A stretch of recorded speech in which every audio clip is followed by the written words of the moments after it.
Nagharap na sa kauna-unahang pagkakataon ang 2 division undisputed champion na Oya Inoue at ito former unified super bantamweight champion Murujoon Ahmadaliv na kung saan sa isang press conference ay naging magalang ang parehong kampo at dito ay mapapansin ay nagbigay ng pambansang kasuotan itong si Murujoon Ahmadaliv sa mag-amang Inoue at ang manager nito na si Ohashi. Ito yung national costume ng taga-Uzbekistan. Ito ay isang psychological tricks mula sa kampo nitong si Ahmadaliv para mawala ang galit at motibasyon nitong si Inoue na in-knock out etong si Ahmadaliv. Sa madaling salita, nagbabait-baitan etong si Ahmadaliv kay Inoue upang ito ay hindi maparuhan sa oras ng kanilang sagupaan sa darating na linggo. Ganun pa man, ito ay walang epekto sa tumatayong manager na si Ohashi dahil ayon pa dito kay Ohashi, sa oras daw na mapatunayan na nagpositibo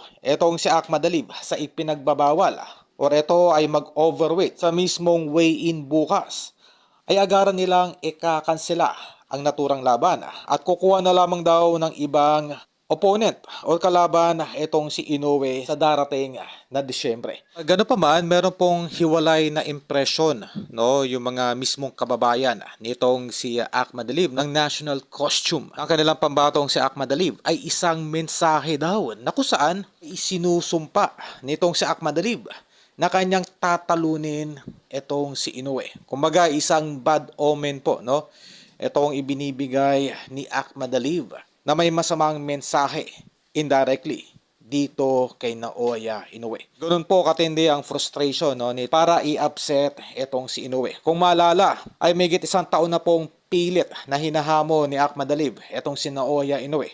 At ngayon lamang po ito napagbigyan kung sakali man, no, na maging matagumpay itong si Naoya Inoue kontra Murujoon Ahmadaliv sa darating na laban nito sa linggo, ay posibleng itong si Ahmadaliv ay isa sa mga susunod na makakalaban ni Cuadro Alas sa bansang Japan. Ang isang tune-up fight sa darating na Oktubre at magkakaroon ng mega fight kontra Luis Neri sa darating na Disyembre or Enero ng susunod na taon. At kung madedelay man, no, ang laban nito kontra Naoya Inoue, ay posible pang ipasok muna itong si Murujoon Ahmadaliv bilang pampahype bago ang naturang mega fight sa nasabing hapon.